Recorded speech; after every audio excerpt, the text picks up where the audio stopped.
is Baseball Tonight, the podcast. Thanks for listening. I'm Buster Olney, and this is the Baseball Tonight podcast for Monday, June 9th. On this date in baseball history, in 1946, Ted Williams hit the farthest home run ever hit at Fenway Park, a shot estimated to have traveled 502 feet before striking the straw hat of a fan sitting in seat 21 in the 37th row in section 42 in right field. That seat would be painted red to commemorate the location of that long home run, although at the time of the homer, the area consisted of bleachers and not individual seats. And I can tell you that they're members of the current Red Sox team and other players with other teams that through the years have looked at me and said, there's no way anybody hit a ball that far when you're actually in Fenway and looking at it. Today we'll be talking with Hall of Famer Mike Schmidt about his career, including his memorable reaction to a milestone homer. And we'll decide how many games Manny Machado will get in his suspension after 2 dust-ups over the weekend with the Oakland Athletics. Let's get to the headlines. The first pitch.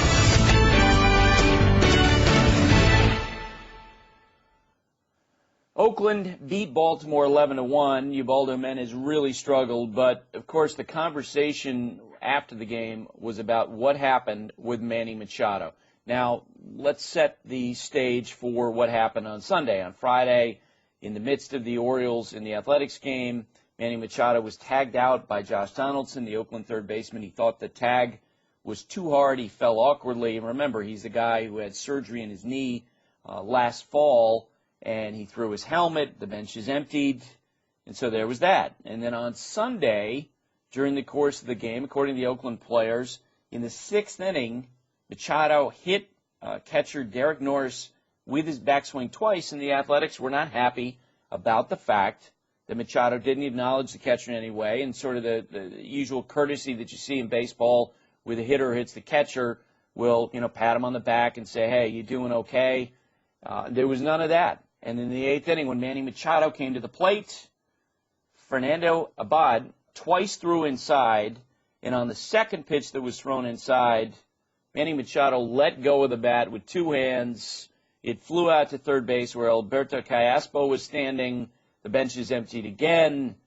Some of the Athletic players were screaming at Machado. They were upset with his actions in this game.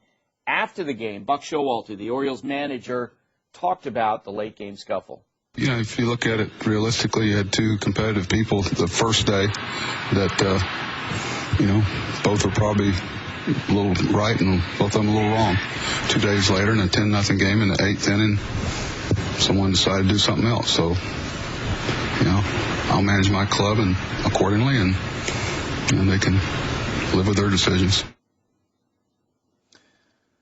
John Jaso, the catcher for the Oakland Athletics, was the first one on the field after Machado threw his bat, and he was speaking directly to Machado, and he spoke directly to reporters after the game about Machado. A guy with that kind of talent out there, and he thinks he's, I'm going to say, like he's got 10-plus years in the big leagues. That doesn't really fly well with me. I don't think it flies well with a lot of players, and sometimes those guys need to be brought down a little bit, and so they play the game right, because obviously, there's a few examples from the series where he isn't playing the game right, and it's kind of a disrespect to the game. Over the weekend, the Minnesota Twins really surprised the baseball world by being the team that signed Kendry Morales. Not the Mariners, not the Texas Rangers, the Minnesota Twins. They signed him for $7.5 million, and this really can't be cast as anything other than a strategic mistake. We'll get into that in a few minutes. Dodgers outfield Yasiel Puig was out of the lineup on Sunday with a right hip flexor strain. D. Gordon also was out. He had right hip tightness on Saturday. And Gordon said he expects to play in Cincinnati tonight. Puig may need a little bit longer. Marlins pitcher Henderson Alvarez left his start with a left hip strain. The Marlins are saying after the game that they don't consider this to be serious. Pirates placed pitcher Garrett Cole on the 15-day disabled list with what they're terming as shoulder fatigue. Now, there's stories in Pittsburgh today where Garrett Cole was saying he doesn't think this is going to be that big of a deal. What is a big deal is the ankle problems that have been weathered by Mitch Moreland to date, so he's going to have reconstructive ankle surgery the hits just keep on coming for the Texas Rangers. It's just amazing, given all the injuries that they've had this year. I can't remember seeing anything like it. Travis d'Arnaud was sent to the minor leagues by the New York Mets. The catcher and teammates were shocked about the demotion. If you read the stories in the New York papers today, d'Arnaud had really been struggling at the plate. One of the two best outings on Sunday for any pitcher, Felix Hernandez. 7 innings, 15 strikeouts, and incredibly a no decision because Seattle didn't score until the 9th inning. They beat the Rays with 5 runs, first off of Grant Balfour. After the game, Felix Hernandez throwing the ball so well, a ton of changeups on Sunday, talked about his outing on Sunday. Changeup was unbelievable, and slider was really good too. I think I was getting in the hat early, and then that was it. It's fun when you got all that kind of stuff. It's fun to go out there and just throw every pitch, and it's going to be for strike. Did you know it in the pan, or did you realize the pan was bad? Oh, my God. Yeah. It was bad. Changeup was, it was up. It was not even moving. Sinker was okay. But, and the game was different. The best pitching effort of the day, however, was by Jordan Zimmerman, who shut out the San Diego Padres 6-0. They have that thing called Bill James game score. Zimmerman got one of the highest readings in recent years with his game score because he was that dominant. After the game, Zimmerman talked about his effort. Jordan, your 3rd career shutout. Congratulations. We've talked about the slider, how that's been a work in progress for you the last few weeks, but the fastball command, was that really the key for you today? Yeah, the fastball was good. They got some runs early, and then I was able to settle in and, just pour the zone full of strikes, and, Lobie and I were on the same page, so it was good. 8 scoreless your last time out, complete game today. What's kind of clicked for you these last few starts? Just fastball location and hitting spots, and last few starts I was able to do that, and we're scoring some runs and being able to stay out there a little longer and give them a chance to win. You're a very even-keeled guy, but take me into the mind of a pitcher. 5 perfect innings. Does that register in your head? Do you think about that at all? No, I don't try to think about it.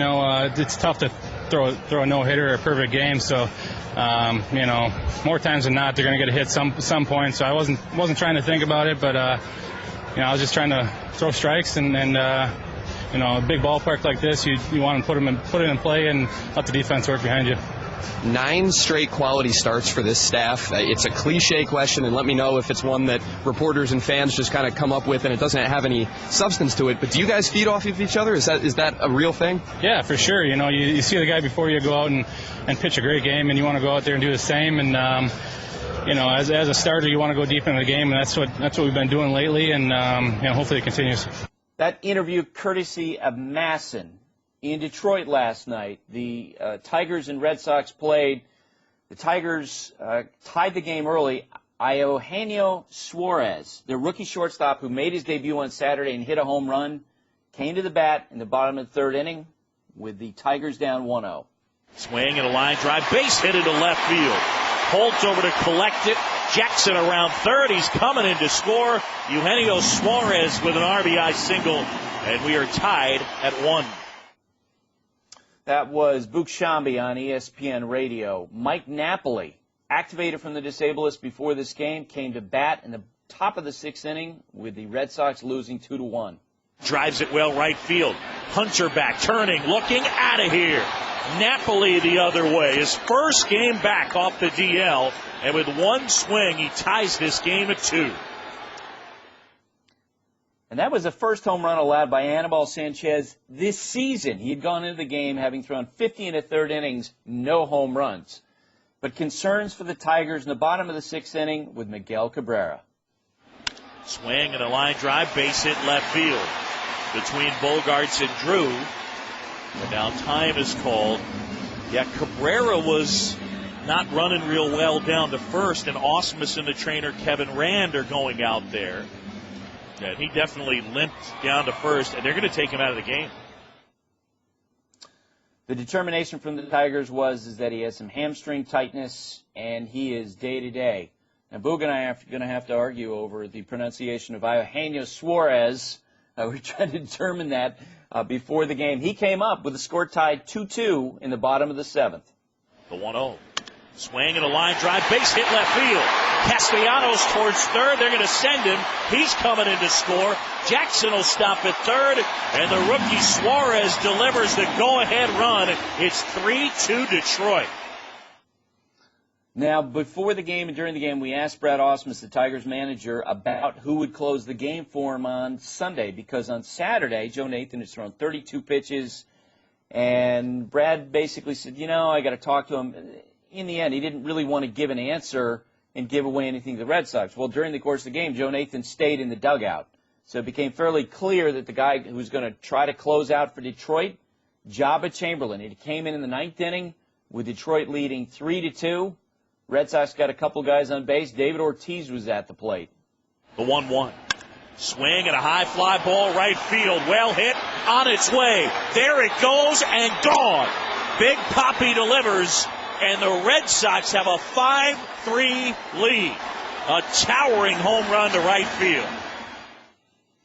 John Kruk picked it out early in Jabba Chamberlain's performance in the ninth inning, where he was saying, you know what, all he's throwing is sliders.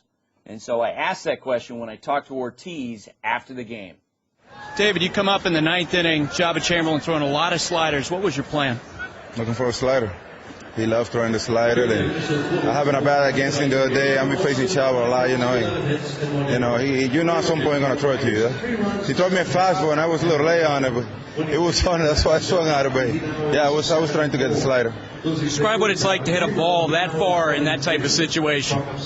Oh, man, it feels good, especially not only in the situation, that we've been facing. We haven't been able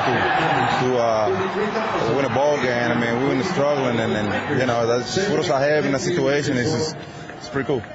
What does it mean, the lineup behind you, to have Mike Napoli back? Well, Nap, I mean, I was very surprised the way he came out swinging. He spent a couple of weeks in the DL, and his swing looked pretty good. He was getting bothered by that finger that he hurt in Chicago, and he was trying to play through it. And then that finger just got big, and then I even told myself to him, I told him, hey, take a break, What do you think about Brock Holt? Unbelievable. I mean, he's the kind of guy that bring a lot to this ball club. We need guys to step up, guy like him to come up and do what he's been doing. It's incredible. Brock Holt had 4 hits starting in the outfield for the first time in his professional career, not only in the major leagues, but in professional baseball on Sunday, and he made a great catch. It saved a run for the Red Sox. And it does seem like going forward that Brock Holt is going to be part of whatever solution the Red Sox have. In talking with people around the Red Sox team, it really seems like the Grady Sizemore and Jackie Bradley Jr. are probably guys who will lose playing time as they get players like Shane Victorino back from the disabled list. After the game, Brad Ausmus, the Tigers manager, talked about David Ortiz coming through. Obviously, he's not the guy you want to face in a big situation, regardless of who you have pitching, really. And he did what he's known to do, hit big home runs at inopportune times for the team he's playing against. He gave an update on Cabrera. He had a little bit of tightness in his hamstring. It was similar to what happened in the Texas game early in the year. The standard day-to-day. We'll see how he feels tomorrow. Brad said he knew that Cabrera was hurting. He had mentioned it earlier in the game, but I think the at-bat that we took him out, you could tell really in the box that it started to bother him even more. So there's really no reason to risk a major injury. The great state of Maine, famous for lobster and, well, at least Jerry Crasnick's from there. It's time for the Maine man, Jerry Crasnick, on Baseball Tonight. Jerry covers baseball for ESPN, and Jerry, last night's game with the Tigers, the worst-case scenario, and it's just a reminder that, look, this is a team that has so many great parts to it. Anibal Sanchez's stuff was tremendous, and they've got Max Scherzer, and Justin Verlander's throwing 97 miles per hour in his last start and feeling like he can get back on track. They've got the best 3-4 hitting combination in baseball with Miguel Cabrera and with Victor Martinez. Their defense is better. Eugenio Suarez, the shortstop they called up last week, looks like he's pretty good. But they have this tremendous problem at the back end of their bullpen. Again, it seems like every year we're talking about this. And think about this number, Jerry. This team in ninth innings of this year has allowed 46 runs in 51 and a third innings. 46 runs in 51 and a third innings in ninth innings. They've been outscored 46 to, I believe that they were talking about it last night on the air, like 46 to 13 in ninth innings this year. Pretty incredible problem that the Tigers have to deal with, despite the fact that they've, spent some decent money trying to fix it. Yeah, I mean, I think they obviously felt like Joe Nathan was going to be the answer, and hasn't been the answer. He's looking like he's an older guy. He's not the same guy. They lost Bruce Rondon in spring training. Jabba Chamberlain's pitched well, but how much faith really can you have in Jabba Chamberlain? I mean, I was watching that game last night, Buster, and I wasn't the only person. You get the pulse on Twitter, and I think a lot of people said, okay, this is setting up for a David Ortiz home run to win this thing. Jabba Chamberlain, look, he's had some good moments, and he's pitched well. He's put together some good stretches, but you really have faith in him in a big spot in October. And as you mentioned last night, they did pick up Joel Hanrahan, but things haven't gone quite as quickly as they had hoped with him. He's gone through some injuries and some problems coming back from his Tommy John and his rehab. And really, when you have a guy coming back from a Tommy John, you really want to throw him into the fire and rely on him. So he might be a guy maybe later this year who could stabilize things, but right now they do have some issues, and that's the thing. When people say, hey, closers are overpaid, or anybody could come in and get somebody out in the ninth inning, as Jim Leland once said, it's not the regular season, it's the postseason. It's October. It's that big stage, and we've seen it a lot, and they certainly haven't answered those questions yet.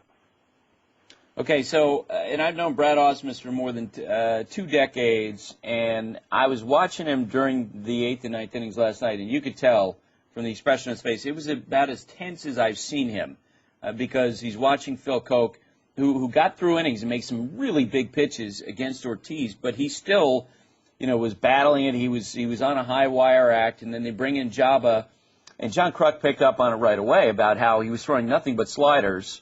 And David Ortiz picked up on it right away, and that's why he was sitting on a slider and hit that one about 450 feet, it looked like, for his 3-run homer. So as we sit here today, and the Tigers are sort of, picking up from the ashes of last night, having lost an opportunity to sweep the Red Sox, this is what they have in front of them.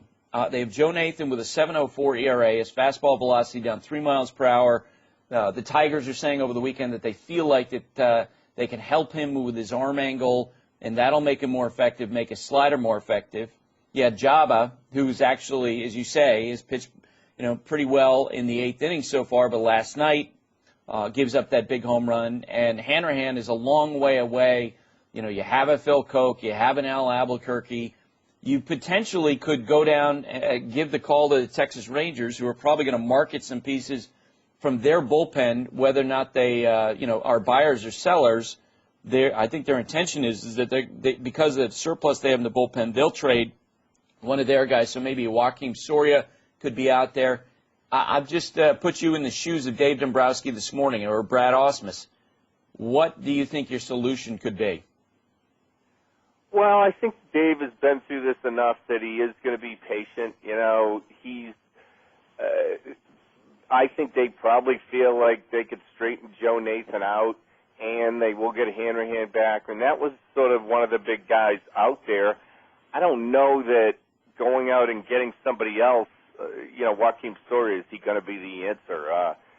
I think what they have is largely what they're going to have to go with and hope that somebody asserts themselves. Dave has been through this before. And oh, really? You think Jose Valverde was an easy situation? Yeah, right. Bullpen issues, nothing fosters hysteria more than bullpen issues, Buster. That's the thing. It's just so, losing games that way is so painful and so awful. But you think about it, I mean, they picked up Joe Nathan, they picked up Hanrahan, and they picked up Chamberlain. How many moves can you make? How many guys can you add? So, I don't know that there's really another huge move out there for them. If there is, I'm sure they'll explore it. And the other problem, as we've said before, is there aren't that many teams that are completely out of it now.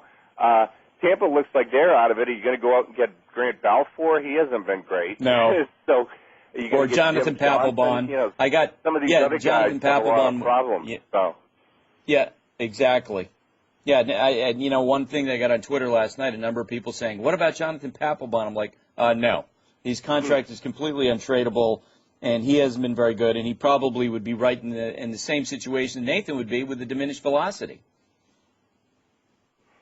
Yeah, you know, that is an option, but these guys always look better when they're playing for another team, you know, and it's just a really difficult thing. It's a hard problem, and some teams have certain problems that every year, no matter what move they make, they can't seem to fix.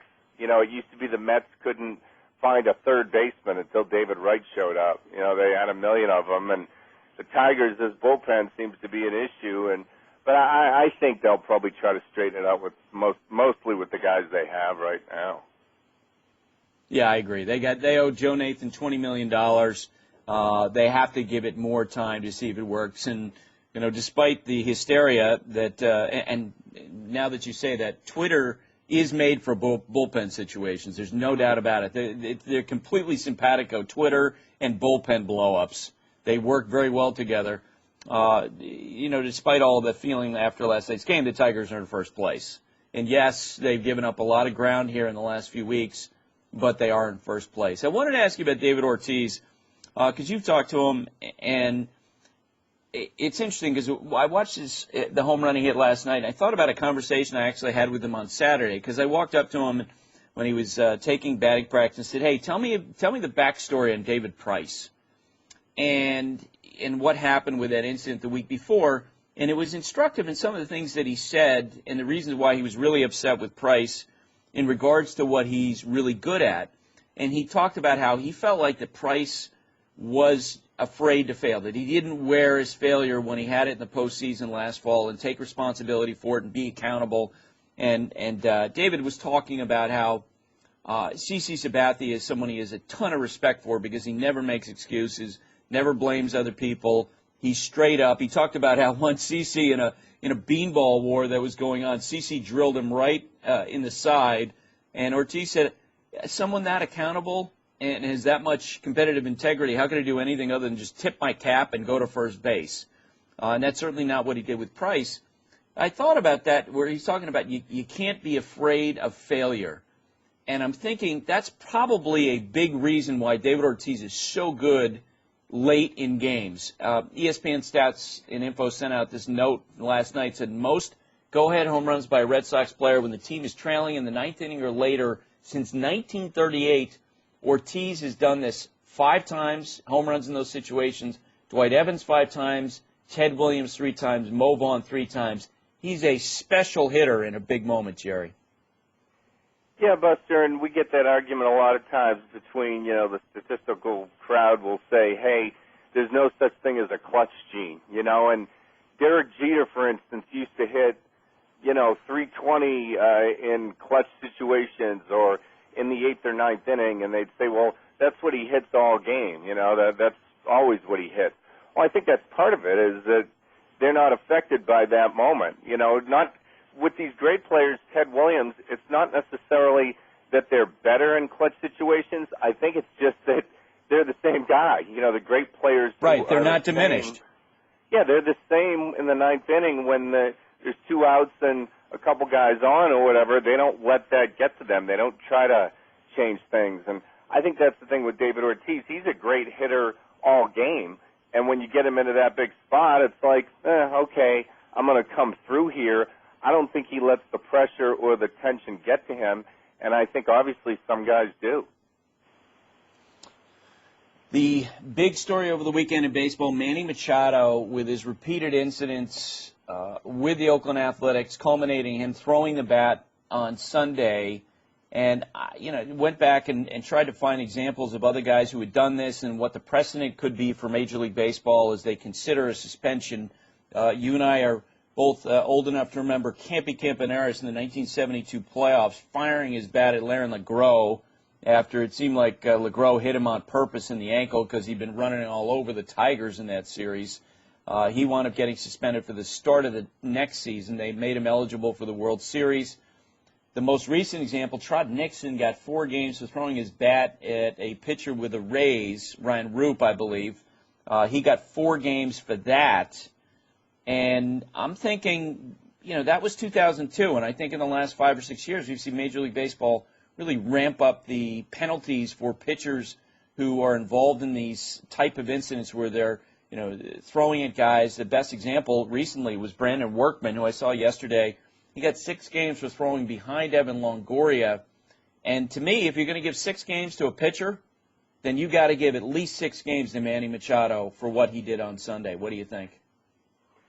Yeah, Buster, to me it was so blatant. And, look, I've dealt with Manny Machado a couple times. I've interviewed him. I like that kid. I did a story on him last year about his defense, and he was very humble. He talked about Brooks Robinson and, how he had come up to him and told him he thought he was a good third baseman. And he's really a delightful kid. He's great to deal with. Personally, when I watched the clips, I thought he overreacted to that Josh Donaldson tag. I mean, I didn't think that thing was that blatant.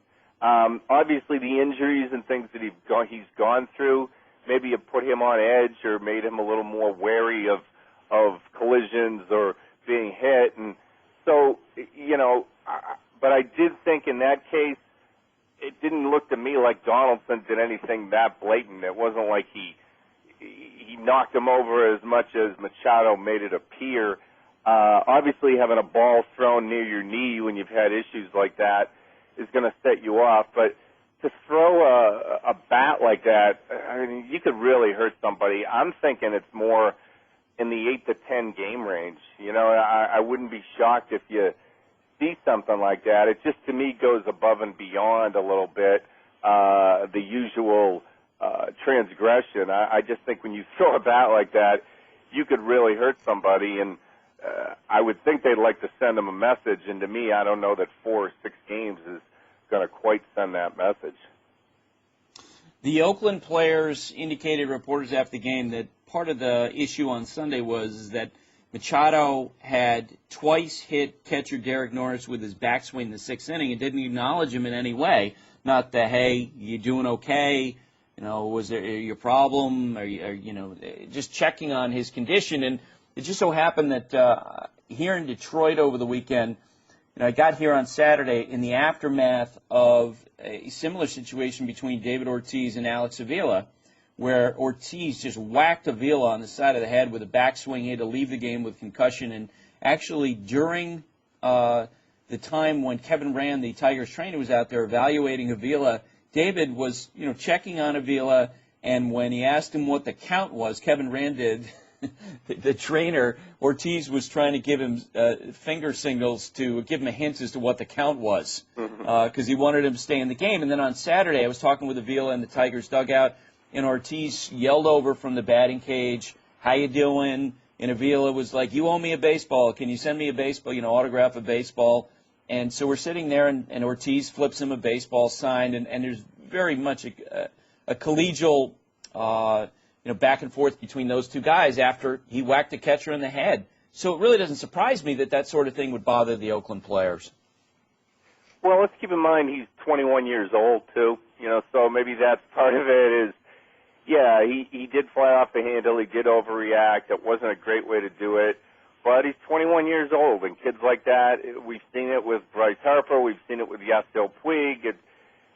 These guys are forced to learn now in front of everybody on a big stage, and they have emotional setbacks. They have hard days. They have things that they go through, and they don't deal with them quite as well. I mean, I was watching last night on the NBA coverage when they talked about LeBron James, and they said, boy, he's so much better than he used to be when it was, comes to being under that magnifying glass. And I think that's part of it, too, is we just ask these kids to not only be great players, but to be very mature and in dealing with setbacks and tough situations, and sometimes their youth comes out. The San Francisco Giants swept the New York Mets over the weekend. They never lose. They're now 42-21. They're on a pace to win 108 games. They won 31 of their last 42 games, Jerry, and they're starting to remind me of the 2001 Mariners. Not because of what happened at the Mariners at the end, getting knocked out in the postseason, but just that when you look at this group, I don't think you'd say, wow, that's a super team. You know, Buster Posey is a star.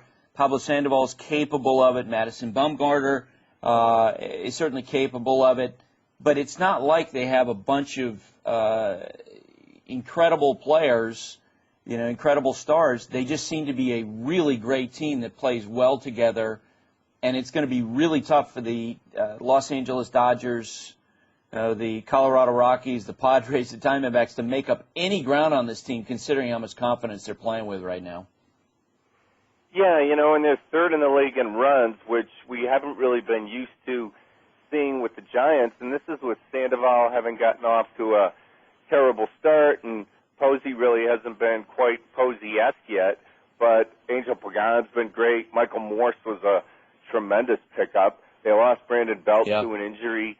You know, so Hunter Pence has really done a good job. And I think this, again, speaks to Brian Sabean and the moves. He has such a great feel for the pulse of his team and what it needs, and goes out and makes a smart move getting Michael Morse to play left field, picks up Tim Hudson, who has been tremendous, re-signs Hunter Pence, who some people said, hey, how are you going to give him $90 million? And he's been a huge piece for them. So this is a team buster. At the end of last year, when you talk to the Giants or people around them, you'd say, well, you won twice in 3 years. You know, you're due to have a bad year. And they're like, no, we're not. So they were mad. They were upset. They were disappointed over finishing out of the money last year. And they've been looking forward to this year. And they do play very much as a unit and a team. And in some respects, Buster, I think they're kind of like the team across the bay, the Oakland A's. You know, they have a lot of togetherness and a lot of things you don't see. And the sum is sort of greater than the parts. I think if we were to draw up a list of the top 10 moves of the offseason, maybe I'll have to do that in a column this week, the signing of Michael Morse is turning out to be the best value. 1 year, $6 million, putting up big numbers, and you know, over the weekend, you know, having that great walk-off hit against the Mets. Last one for you over the weekend. I think the Minnesota Twins shocked a lot of people in the baseball world by being the team that signed Kenny Morales to a $7.5 million contract for the rest of this year. I really respect the aggressiveness of the Minnesota Twins because they could easily have just laid back, not tried to upgrade their lineup. But as Terry Ryan said in a radio interview on Sunday, look, people in this market don't want to be talking about, you know, tomorrow anymore. They don't want to be looking ahead, and they're looking at a situation where the Tigers' bullpen's a mess. They've come back to the pack. You have all these teams within about 5 games of each other. And you know what? It wasn't happening with Jason Kubel, so they make the move for Morales. And I think the second point is, you know, we've talked so much over the last 6 months about the decision of Morales and Stephen Drew to turn down the qualifying offer. Personally, I don't think there's any way you can couch this as anything other than a strategic mistake by Morales and his agent, Scott Boras, because in the end, he winds up getting, you know, $6.5 million less, $6.6 million less than he would have gotten if he had signed with Seattle in a qualifying offer. Now he's only going to have 3 months to put together some numbers.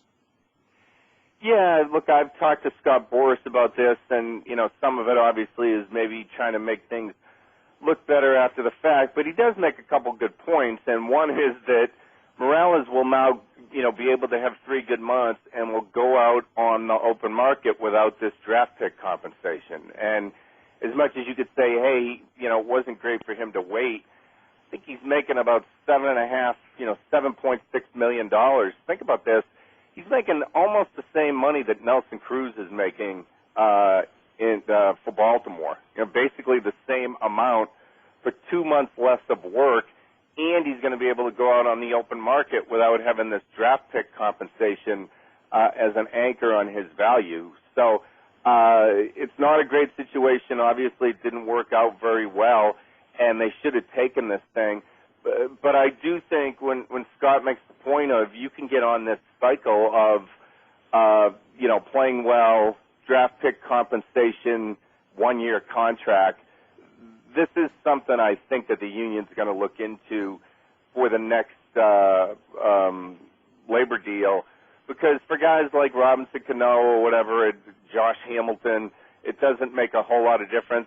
But for these marginal guys, they really have to either accept the $14 million or try to figure out some way where they can go back out on the market without this stuff, because it does hurt their value and it does limit their market for sure, and it wasn't only the Boris guys. Yeah, and it does seem serendipitous that, you'd have a handful of players affected in the way that they are, whether it's a Drew, whether it's a Morales, Michael Bourne last year, Kyle Loesch last year. I did, when I saw some of the reports about that, well, at least he's not tied to draft pick compensation after this year. Look, for him, qualifying offers wouldn't necessarily be a bad thing as a designated hitter. We know David Ortiz is at the top of the DH market, making $16 million. And think about it. If he'd taken the qualifying offer last year, it'd be $14.1 million. If he were to take the qualifying offer, if he'd been in position to after this year, he would have gotten $16 million. So it's $30 million over 2 years through qualifying offers. And instead, he's going to wind up with these, as you say, $7.5, $7.6 million.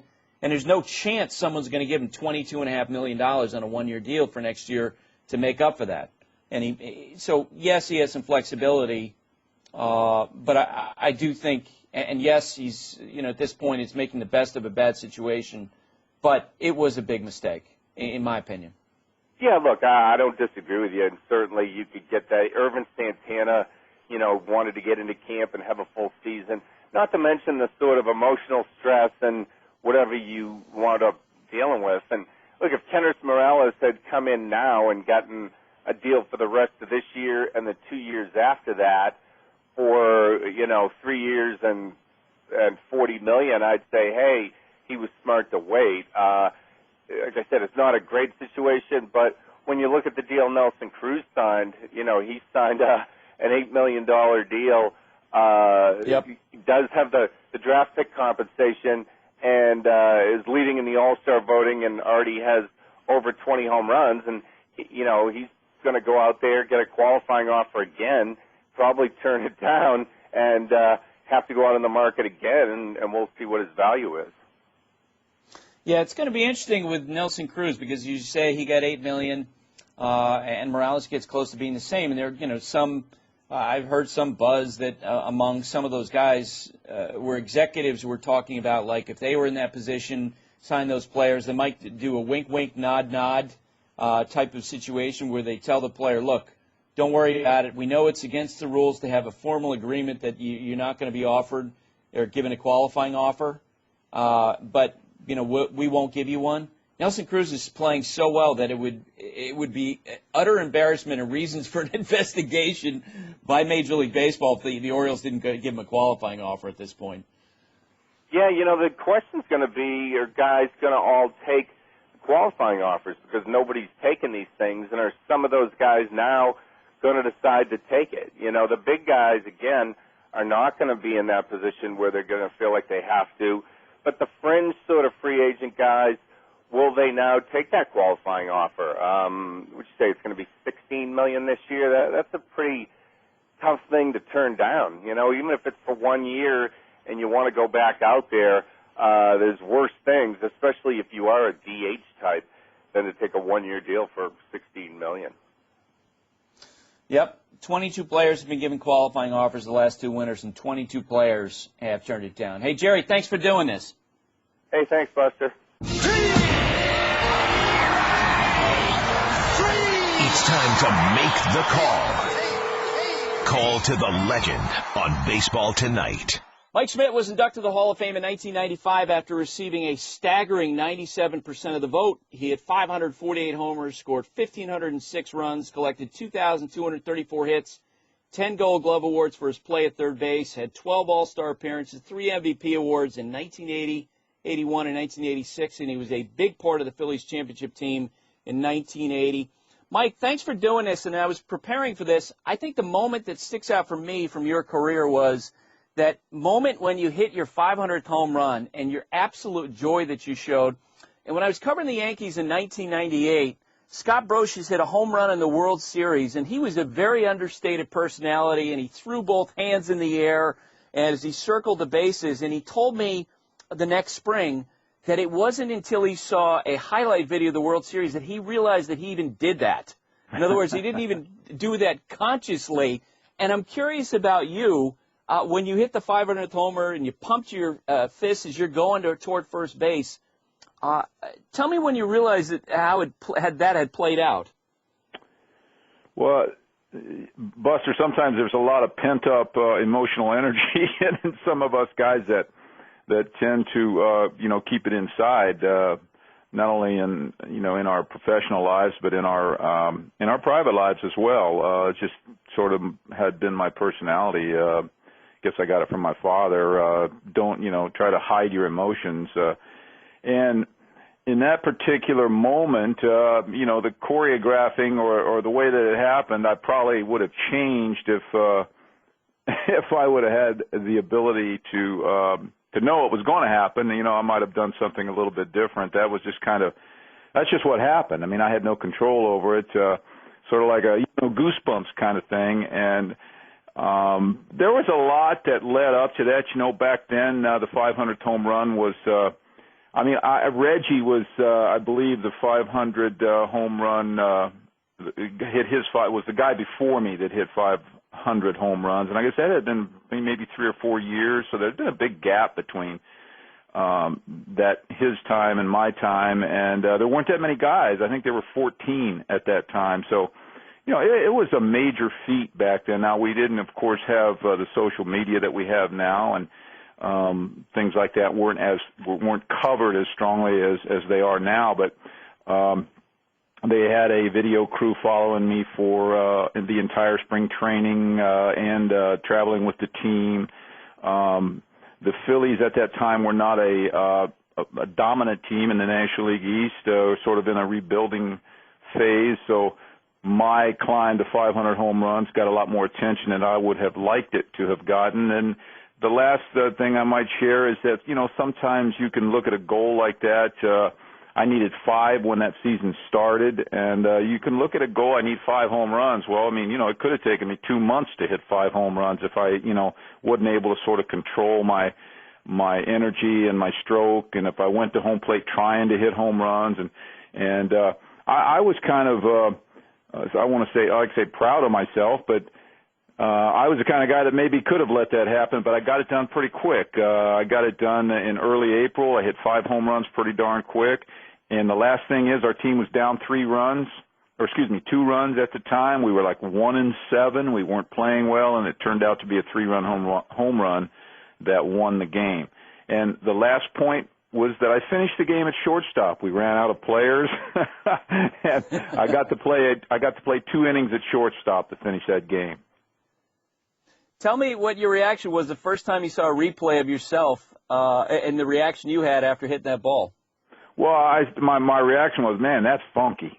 I could have done something a lot better than that. I mean, that was kind of a silly little thing that I did, but what the heck, it wasn't planned, sort of off the cuff. It was the energy, pent-up energy coming out, and 500 home runs. You hit not many guys, even in today's game. I mean, hitting your 500th home run is pretty special. Who was the player you grew up idolizing? Who was your favorite player as a kid, and did you get a chance to meet that person? Oh, absolutely. And that's one of the great things that, I always say about my life, my charmed life, if you will, is that I have so many friends, so many people I've met, people I've known, guys I've played golf with, people I can say that I know him and he knows me, from all sports across the board. I mean, I played with Arnold Palmer. I'm not bragging or anything. I'm just saying I've been so fortunate to have a charmed life. Grew up watching Frank Robinson in Cincinnati. Grew up in Dayton, Ohio. So I hit number 20. I ended up being number 20. We actually, of course, in those years, Frank Robinson was sort of the cleanup hitter for the Cincinnati Reds back in the day, and he wore those high stirrups. One of the first guys to do that. Wanted to wear my uniform just like him.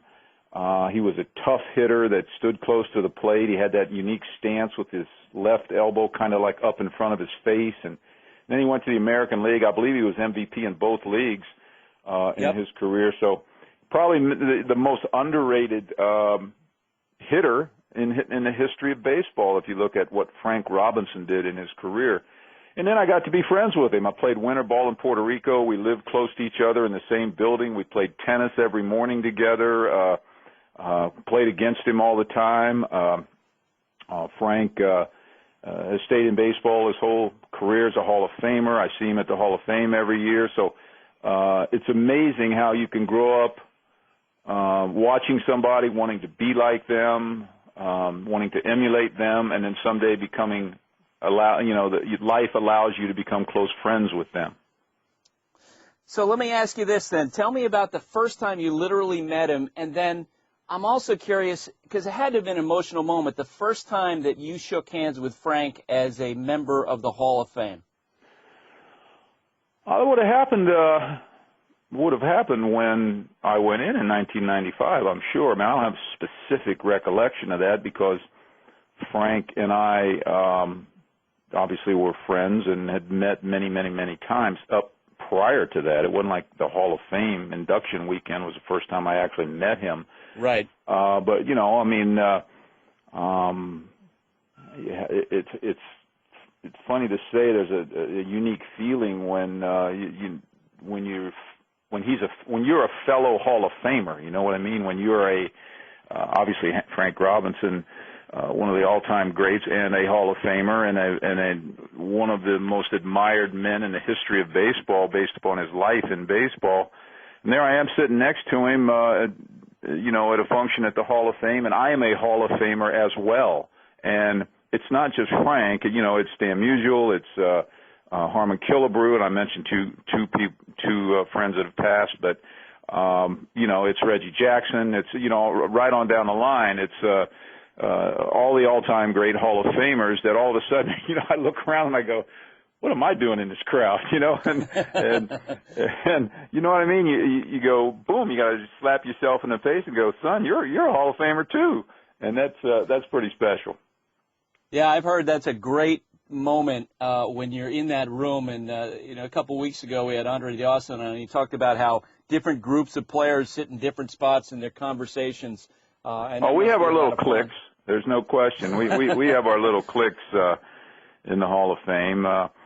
And, they're generally sort of set up by generation, if you will. Guys from the current actually, I was, golly, now that I think about it, I'm one of the older guys. I like to I always have perceived myself as, one of the young guys in the Hall of Fame, younger generation Hall of Famers, but doggone it, I'm not. Who was a favorite teammate of yours and why? Had a lot of them. I had a lot of them.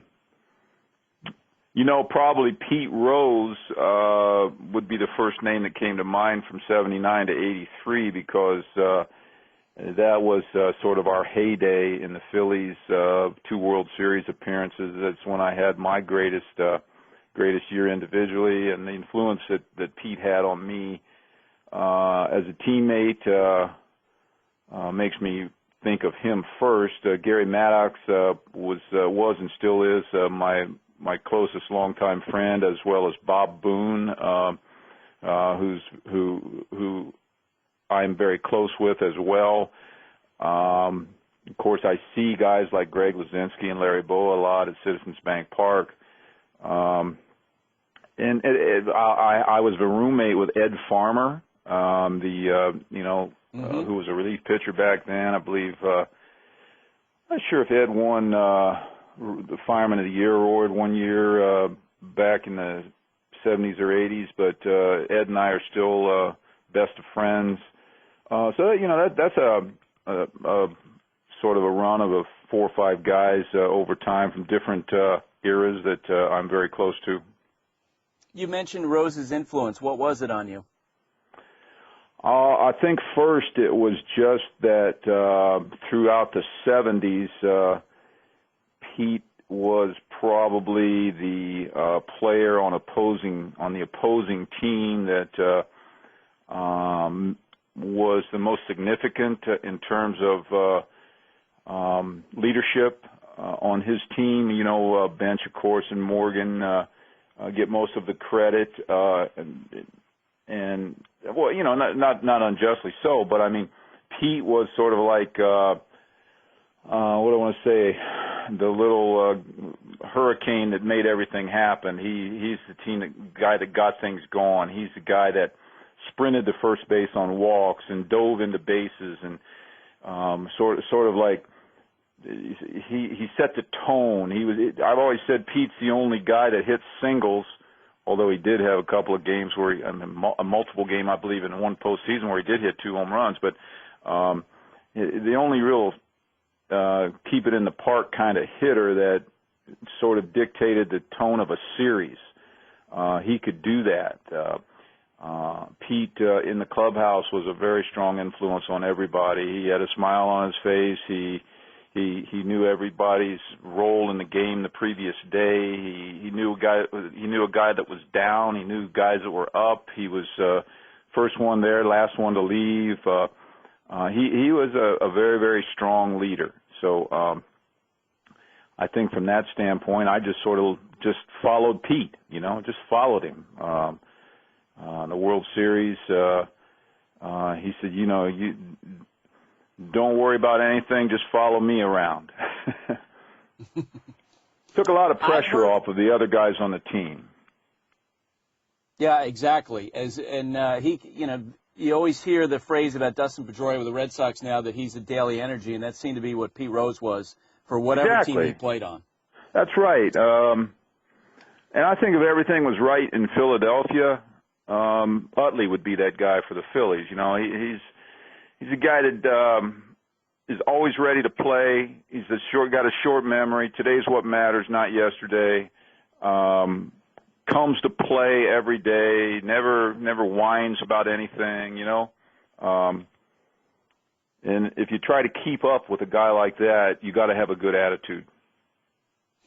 I've talked to players who played against you, third basemen, who said that you were intimidating to them to stand there at that position that close with you, with your swing. I'm curious, from your perspective as a third baseman, what right-handed hitter got your attention? A lot of them. Over time, early on, of course, all those guys with the Reds, Bench and Perez, you know, when Carlton pitched against those guys, they just pour in line drives, you know, hard ground balls and line drives my way.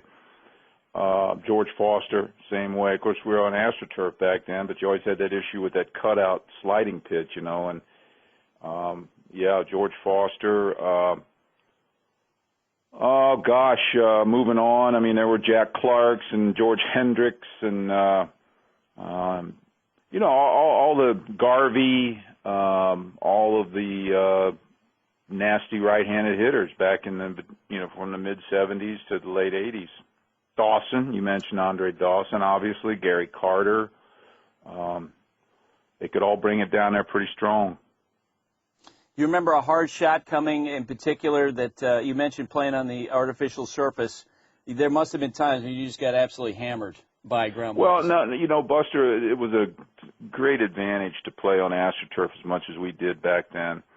You pretty much get the true hop all the time. It allowed you to make some great plays because you necessarily didn't have to worry about a hop, you know, an in-between hop or a strange hop. It was pretty much like, well, you know what standing on AstroTurf's like. I mean, it's very easy to catch a ground ball. You know, footwork is not as important on AstroTurf. The only problem was the cutouts are in the seams in the AstroTurf around the bases. I mean, you're getting caught in between on those things and maybe visualizing one catching a seam and jumping up and, you know, around your face or something like that. I mean, that could be a little intimidating. So you always kind of had to watch your positioning so that you didn't get caught in no man's land. Who was the toughest pitcher you ever faced? Well, there again, over time, I started off scuffling like crazy against Seaver. I had some real battles with Bob Gibson in his final year. I think when I came up in '73, and I think I might have caught Gibson for 10 or 12 at bats at the end. On through the mid to late '80s, I got some Nolan Ryan, which wasn't fun. Dwight Gooden with the Mets, and I'm thinking of the right-handed guys that threw hard, that were intimidating. I'm sure there were more. Never really had much of a problem from an intimidation standpoint with left-handed pitchers, but that's pretty much it. And there were other guys that got me out a lot. I'm not remembering who they were right at this moment, but the big four, that's kind of like the big four that I gave you. What's the best moment of your career? Best moment of my career surely was a team accomplishment. It was the final out of the '80 World Series. Having finally played well in the postseason, and beating the Royals in 1980, sort of like the hour after that game, and the celebrations and the parade the next day, and sort of the coming together of the city and the team, and all of a sudden, rather than disappointing the town in postseason play, we finally brought the trophy to Philadelphia, and it was a very special time in my career. Tell me about that night after you guys won. You have the initial celebration on the field. You guys go crazy in the clubhouse. The media is in there, and then they clear out. Knuckleheads like me get out of there, and you're alone. Tell me what that was like in terms of sharing time with teammates. Well, it's a special time for athletes. Anyone that has been at that point allowed to have had that accomplishment and that experience in their professional lives knows that that's the moment, that's the period, the hour, whatever, if you will, that is the most special, where you can go hug each guy and maybe it's a guy you love and you have a strong relationship with, or just a guy you've only known for a couple of months, whatever. You have come together and accomplished something together with other people. One guy playing off of another guy, or just the sense that we've been here since March or late February, and now it's October, the end of October, close to November, and it's been a long haul.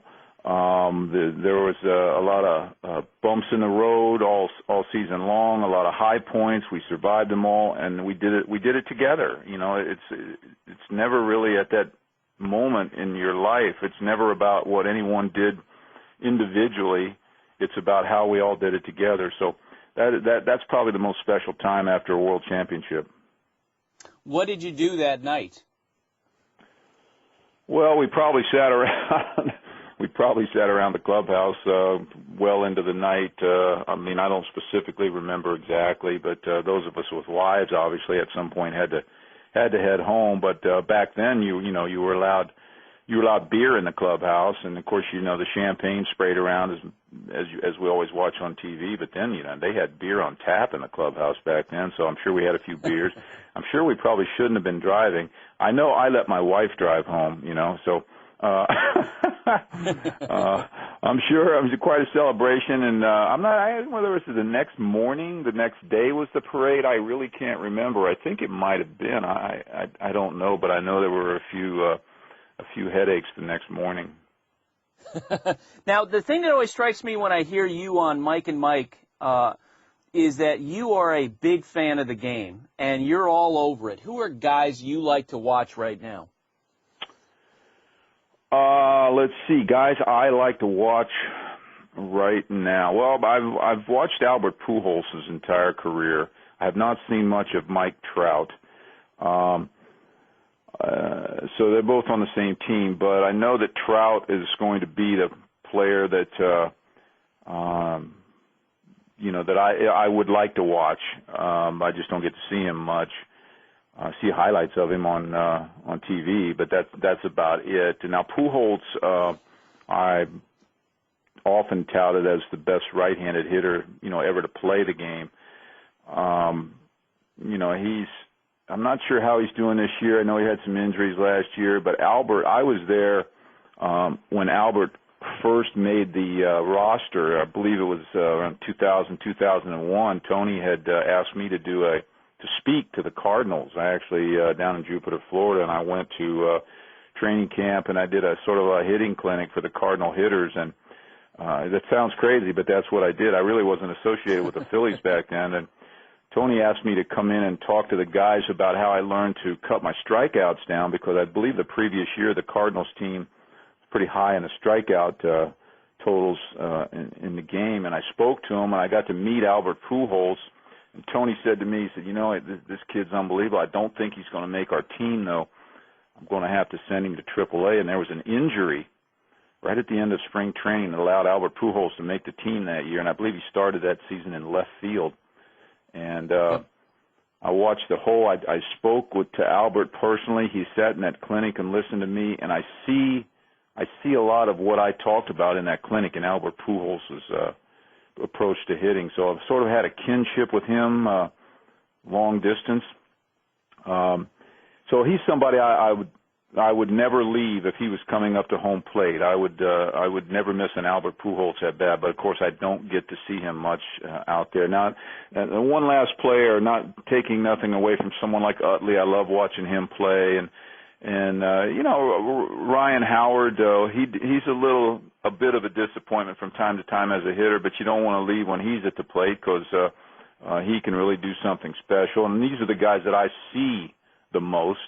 I saw Yasiel Puig play against the Phillies a couple of weeks ago, and I think that when I see him play, I see a young man that I would say in every game I look at him and I say, now, there's a player that's going to make a difference in this game today. And you don't say that about, most players. When the game starts, Yasiel Puig is going to have a say in who wins this ball game. And I believe the same thing about Pujols. I feel that about Utley. And then that's the biggest compliment you can pay to anybody. And those are the kind of guys you will want to watch, guys like I want to watch. A guy that I know is going to do something, a five-tool player, to make a difference in the game that day. And, Mike, as you were talking about Pujols, I was thinking, you know what, there's going to be a day when you're going to shake his hand and welcome him to Cooperstown the way that Frank Robinson did for you. Well, you got that right. And that's for sure. And, there's a guy that could set the all-time, maybe, I don't know. You have a vote, Buster, but if he's not going to be a unanimous Hall of Famer someday, I don't know whoever will. Exactly. Hey, Mike, thanks for doing this. My pleasure. My pleasure, Buster. Enjoy your work. One last thing. The baseball draft is probably the most inexact of all the major sports, which is why Keithel and I agreed last week that the idea of declaring winners and losers right after the draft is a little silly. I'll give you an example of that. On this date in 2009, 21 teams missed an opportunity to draft a 17-year-old high school outfielder named Mike Trout. He was passed over by the Nationals and Diamondbacks, each of them twice, before the Angels made their selection. I talked to people with the Yankees, and of course, the Angels picked Trout with the choice that was given to them as compensation because Mark Teixeira had signed with the Yankees. And at the beginning of that draft, the Yankees actually had Trout at number 2 on their board. Number 1 was Steven Strasburg. And as that draft was going along, and Trout was dropping and dropping and dropping through the first round, the Yankees were sitting there thinking, oh, my God, he might get to us. And he didn't. The Angels picked him, one of the great picks, one of the fortuitous picks that we've seen in the baseball draft. So if you're following the draft last week, just keep in mind, a lot of things can happen, a lot of changes can happen. If you missed it, Trout hit a game-time grand slam off Chris Sale over the weekend. He's on pace for 75 extra base hits, 98 runs, 114 RBI, and this is the slowest start in his 3 seasons. That's it for today. My thanks to Mike Schmidt, Jerry Crasnick, and Josh Macker, who produced this podcast, and is going to have to listen to me for the next week because Josh, my alma mater, is going to the College World Series. Well, a tip of the cap to you and the rest of the Commodores, Buster. No trash talk coming out of my mouth. Nothing but love for you guys. Well, I appreciate that. You know, I'm kind of thinking about changing my ticket. We have the game in Atlanta next weekend, Angels and the Braves, and I'm sort of thinking about flying to Omaha after that game. What do you think? I think you got to do it. Hey, man, every time my alma mater, I don't think Syracuse doesn't even have a baseball team, so I've never had that opportunity. But every time, you know, in hoops, you know, make a Final Four, I'm there. Nice. Thanks for listening, and have a great day, everybody. Thanks for listening to the Baseball Tonight podcast. If you're playing fantasy baseball, don't forget to listen to the Fantasy Focus podcast. Check out all podcasts at ESPN.com/PodCenter. Baseball Tonight, the podcast. The next big thing, the next new kid, the next overnight sensation, the next rookie, one to watch, the next Hall of Famer, the next Intimidator, the next six-time, the next king. Next. Who's next? Let's find out. Names are made here. The NASCAR Nationwide Series at Michigan, Saturday at 1:30 Eastern on ESPN.